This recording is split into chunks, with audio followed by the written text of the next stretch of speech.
Halo cuy, balik lagi sama Mimin di channel Manhwa Aku. By the way, terima kasih buat kalian semua yang sudah support channel Mimin dari awal sampai sekarang. Semoga kalian semua diberikan kesehatan selalu dan dipermudah segala urusannya. Amin. Nah, sekarang Mimin bakalan bahas alur manhwa yang berjudul Be the Actor atau bahasa Indonesianya To Be Actor, menjadi aktor ya. Manhwa ini bercerita tentang seorang aktor bernama Jang Yeon-guk. Dia meraih kesuksesan besar sebagai seorang aktor pendukung. Dia juga menerima berbagai macam penghargaan, dan yang paling memukau adalah dia juga mendapat penghargaan aktor pendukung terbaik pertama dan terhormat di Acting Awards. Namun pada hari itu ibunya meninggal. Merasa menyesal atas kematian dari sang ibu yang selalu dia abaikan selama bertahun-tahun. Dia memutuskan untuk menyusul ibunya. Sebelum kematiannya, dia merindukan kehangatan sang ibu yang selalu menyayanginya.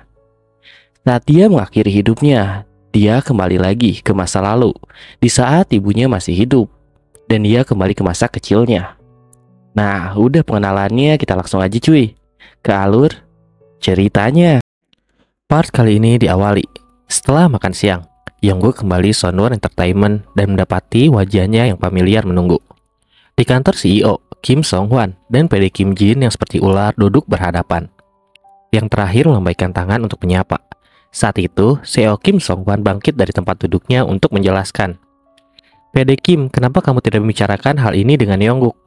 Bagaimanapun, pendapat orang yang terlibat adalah hal yang terpenting. Apa maksudnya? Saat CEO Kim Song-hwan menyerahkan kursinya, hanya PD Kim Jin dan Yeongguk yang tersisa di kantor CEO. Yang pertama berbicara tidak lain adalah PD Kim Jin. Yeongguk, apa pendapatmu tentang perpanjangan drama ini? Mengapa tiba-tiba ada pembicaraan tentang perpanjangan? Apakah Anda mencari kotak peralatan? Hei, aku tidak berbicara tentang kotak peralatan.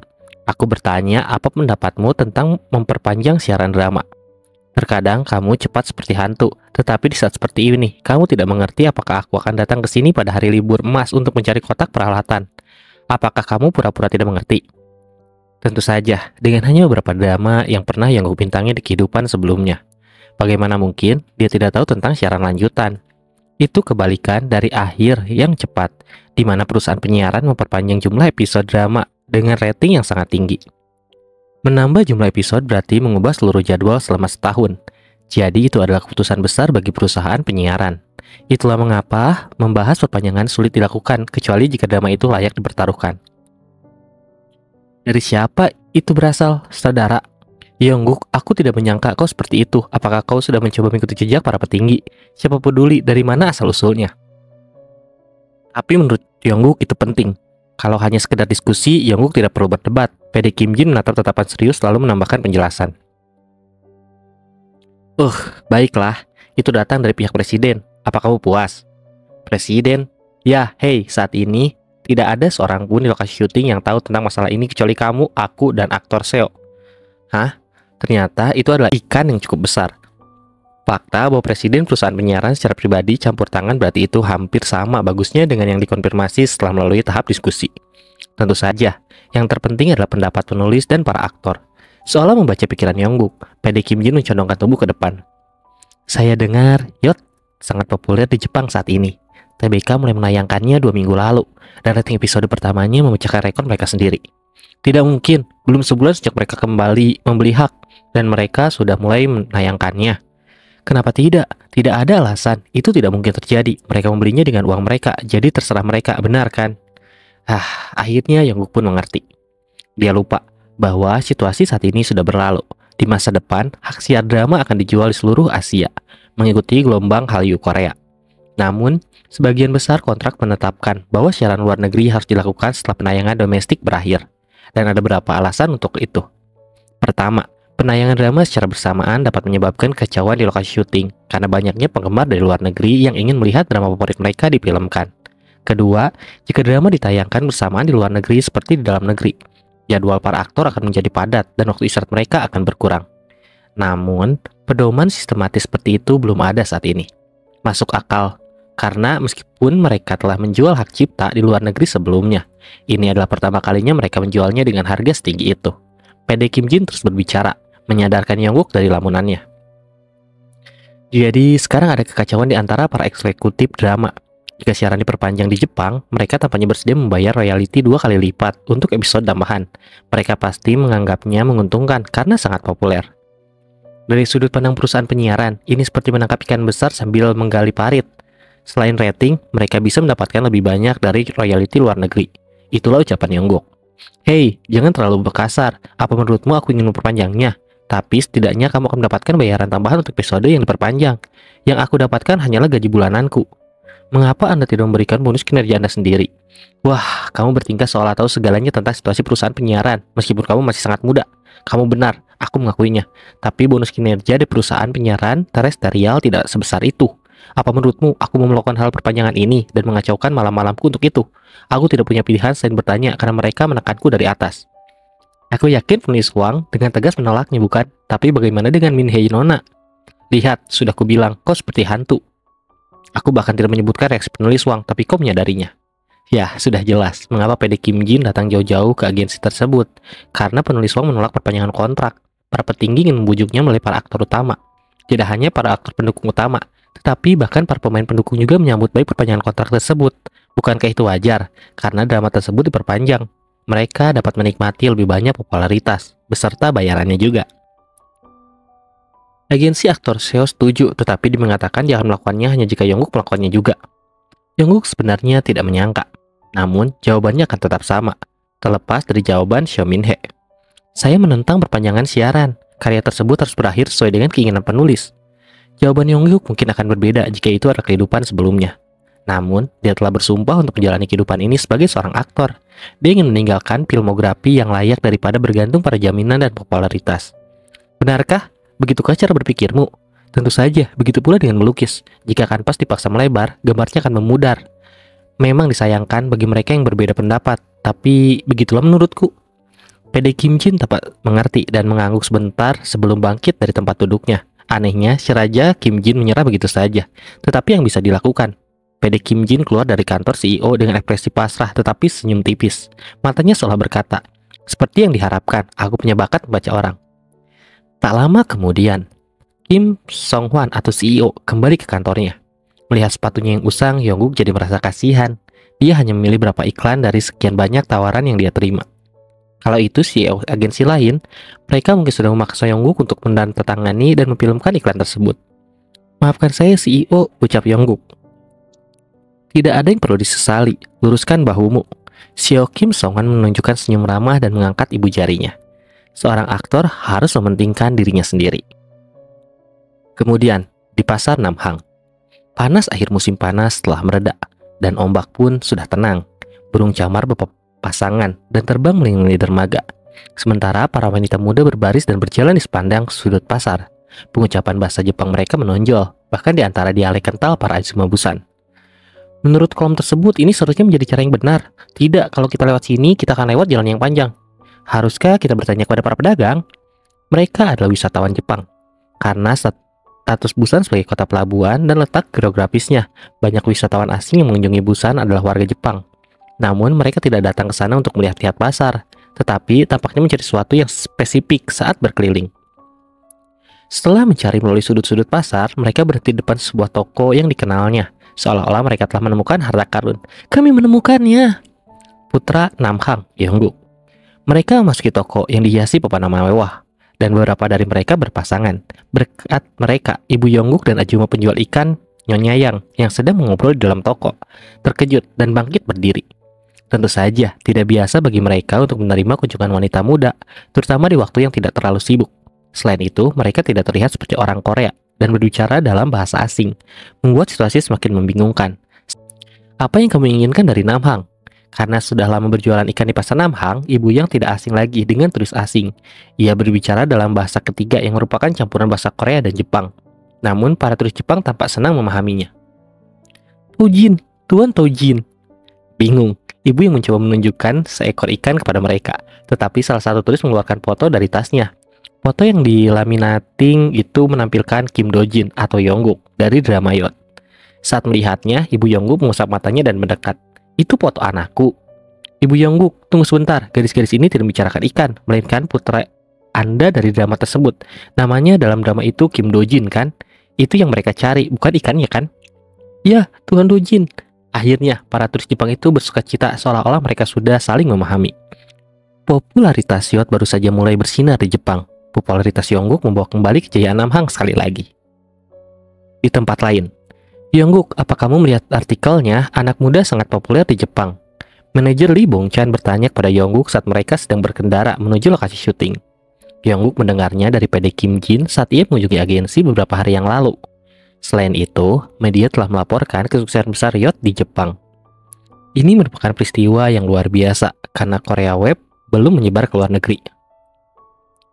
Tetapi mengapa ada begitu banyak orang di lokasi syuting?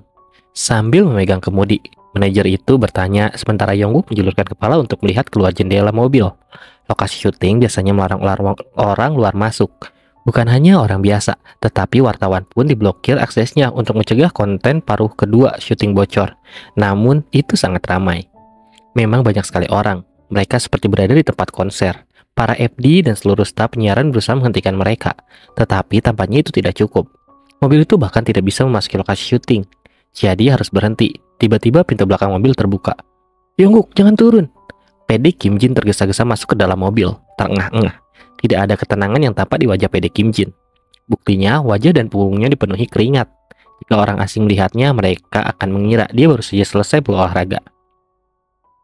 PD, siapa saja orang-orang itu? Mereka semua seumuran dan semuanya perempuan. Jadi mereka tidak mungkin penduduk lokal, kan? Jangan tanya, mereka semua penggemarmu. Apa? Ya, mereka bilang mereka datang sebagai rombongan dari Jepang. Beberapa wartawan pasti menulis lokasi syuting kami di kolom sambil menulis kesan mereka terhadap drama tersebut. Kami bahkan tidak bisa mengusir mereka karena mereka membawa begitu banyak hadiah untukmu. Situasinya sangat kacau, sehingga FD dan anggota staf menggunakan berbagai macam gerakan untuk berkomunikasi. Tetapi kami tidak tahu apakah mereka tidak mengerti atau pura-pura tidak mengerti seberapa besar mereka mendesak. Kami bahkan tidak bisa memanggil polisi. Mobil aktris juga sudah tiba. Dia juga tidak bisa masuk ke lokasi syuting karena situasi saat itu. Yongguk, kamu tidak tahu apa yang sedang terjadi, jadi jangan keluar dari mobil untuk saat ini. Siapa tahu masalah apa yang mungkin timbul jika kamu keluar. Jika itu benar-benar tidak berhasil, kita mungkin harus memanggil petugas keamanan swasta dan membuat barikade. Ini pertama kalinya sesuatu seperti ini terjadi sepanjang karirku sebagai PD. Dapat dimengerti bahwa PD Kim Jin merasa gugup. Saat ini budaya fandom untuk aktor hampir tidak ada. Jadi mengenai situasi seperti itu tentu saja canggung. Namun kasus Yongguk berbeda.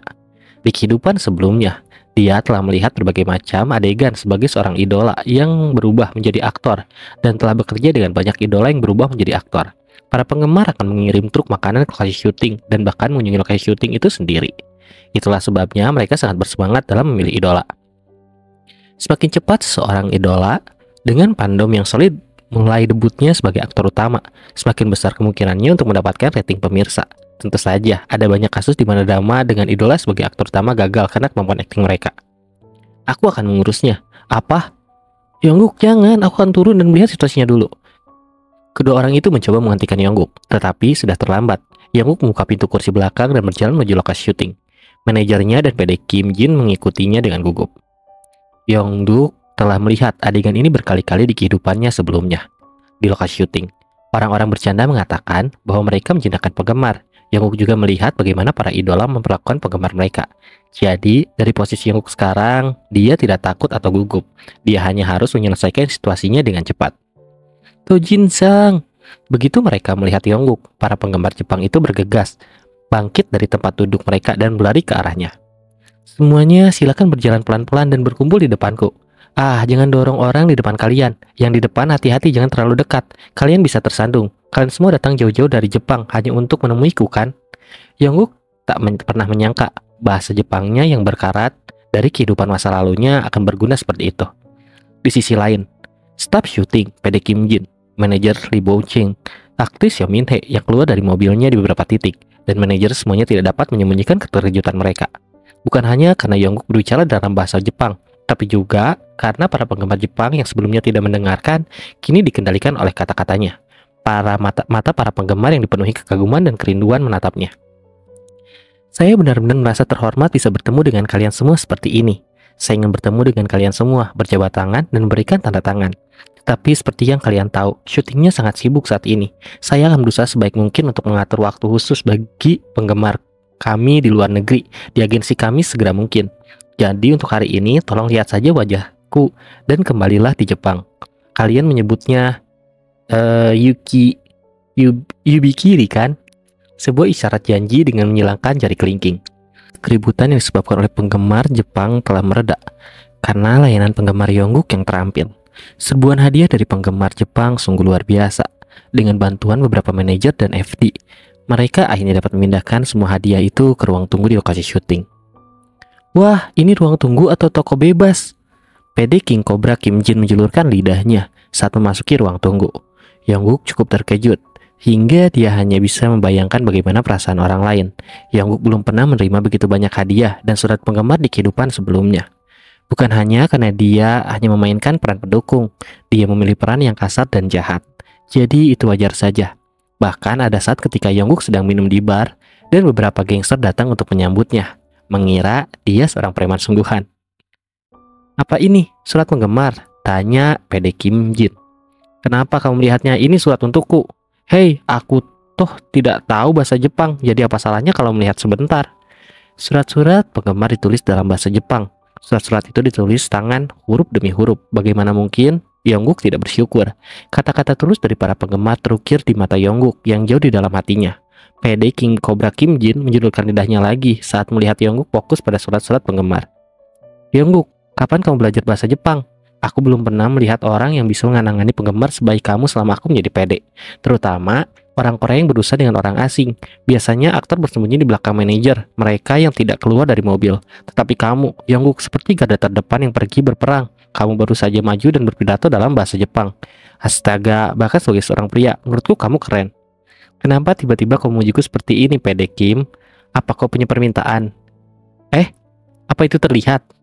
Bukankah sudah jelas, PD selalu pandai memisahkan pekerjaan kehidupan pribadinya. Pasti ada alasan mengapa dia mengikuti Yongguk ke ruang tunggu. Sambil mengulang pujian yang pernah dia berikan kepada Yongguk sebelumnya di lokasi syuting. Apakah ada rencana untuk proyek Anda berikutnya? Proyek selanjutnya? Ya, masih ada 2 episode lagi sampai episode terakhir bukan? Tapi hari ini hampir menjadi hari terakhir. Setelah itu tinggal epilog saja. Jadi apakah kamu sudah menerima banyak naskah atau skenario untuk proyek kamu berikutnya dari agensi Anda akhir-akhir ini? Kamu ada di sana di agensi itu? CEO agensimu tutup mulut. Dia tidak mengatakan sepatah kata pun bahkan ketika aku mencoba mencampuri urusan orang lain. Dia mengatakan bahwa semua tergantung pada keputusan aktor itu sendiri. Itu artinya CEO sangat mempercayaimu. PD Kim Jin belum tahu bahwa Yongguk memilih film The Price of Compassion sebagai proyek di berikutnya. Itu belum diketahui publik juga. Dan sutradara Shin Song Hyun bukanlah orang yang banyak bicara. Jadi wajar saja itu masih jadi menjadi sebuah rahasia. Pada saat itu, PD Kim Jin mencodongkan tubuh ke depan seolah-olah ada sesuatu yang penting untuk dikatakan. Bukan itu maksudnya, tapi Departemen Drama SBC kami berencana untuk memproduksi sebuah karya besar sebagai proyek spesial pada musim panas mendatang. Yongguk pun tahu itu, tidak mungkin Kim Jin datang pada Yongguk tanpa alasan. Apakah kamu ingin aku muncul di dalamnya? Kenapa? Kamu tidak menyukainya? Kamu bisa mengambil cuti beberapa bulan setelah menyelesaikan proyek ini, dan waktunya akan tepat bagimu untuk memulai proyek berikutnya. Astaga, jangan pikir aku melakukan ini karena aku menyukainya. Para petinggi menyuruhku untuk memegangmu erat-erat, jadi aku hanya bertanya. Siapa PD yang bertanggung jawab atas drama spesial yang dijadwalkan sebagai proyek besar tahun depan? PD Kim Jin membuat ekspresi yang mengatakan, bukankah sudah jelas? Dan menunjuk wajahnya sendiri dengan jari telunjuknya. Jadi, kamu langsung menjalankan proyek lain setelah menyelesaikan yang ini. Kalau proyeknya besar, seperti yang kamu katakan dengan yakin, anggaran produksinya pasti besar. Apa PD lain di Departemen Drama tidak akan protes? Kalau ada yang tumpang tindih, pekerjaan seorang jelas akan terabaikan. Kau benar-benar tahu segalanya ya? Ya, itu karena kepala departemen sangat menyukaiku. Bagaimanapun juga Departemen Drama adalah tempat yang kompetitif. Ketika ada susunan pemain yang tumpang tindih, seorang tertawa sementara yang lain menangis. Begitulah adanya. Dan sekarang setelah aku memiliki momentum, aku akan langsung terjun ke dalamnya. Apakah Anda punya rencana untuk pindah ke stasiun penyiaran lain? Wajah PD King Cobra Kim Jin langsung pucat pasi. Lagi pula hanya ada 2 kasus ketika seorang PD bergaji tinggi akan begitu bersemangat dengan karirnya. Dipromosikan kursi yang lebih tinggi, si P di divisi drama atau mempersiapkan diri untuk pindah kerja ke stasiun penyiaran lain. PD Kim Jin mengamati ruang tunggu yang kosong dan bertanya dengan suara pelan. Yongguk, apakah kamu seorang peramal? Melihat reaksimu, PD, sepertinya aku benar. Apakah ini jaringan kabel yang baru saja diluncurkan akhir-akhir ini? Belum ada yang dikonfirmasi. Aku akan merahasiakannya dari orang lain. Tetapi bagaimana aku bisa menyembunyikannya darimu dengan kecerdasanmu yang cepat? Jaga kerahasiaan ini karena tidak ada yang pasti. Sejujurnya situasiku seperti ini. Divisi drama SBC kami tidak buruk, tetapi ada terlalu banyak senior di atasku. Sepertinya aku akan berakhir sebagai PD biasa saja, bahkan sebelum menjadi CP. Ada pepatah yang mengatakan jika kamu benci bicara, tinggalkan kuil. Tetapi itu tidak terjadi sekarang. Aku masih perlu belajar lebih banyak di sini selama beberapa tahun.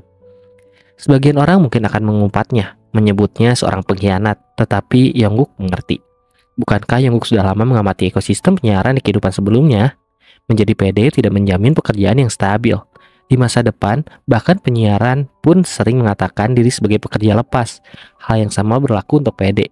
Era di mana orang-orang yang cakap menerima perlakuan yang layak telah tiba. Dalam hal itu, PD King Cobra Kim Jin dapat dilihat sebagai orang yang memiliki jiwa pionir. Yongguk, izinkan aku mengulangnya ini. Ini rahasia. Ini akan menjadi embargo jika kau seorang reporter. Ini adalah embargo yang tidak boleh dicabut, mengerti? Dipahami. Apa? Dasar bocah nakal. Omong kosong. Mulutku yang besar itulah yang masalahnya. Jadi apa yang kau inginkan? Entah bagaimana keadaan pun telah berbalik.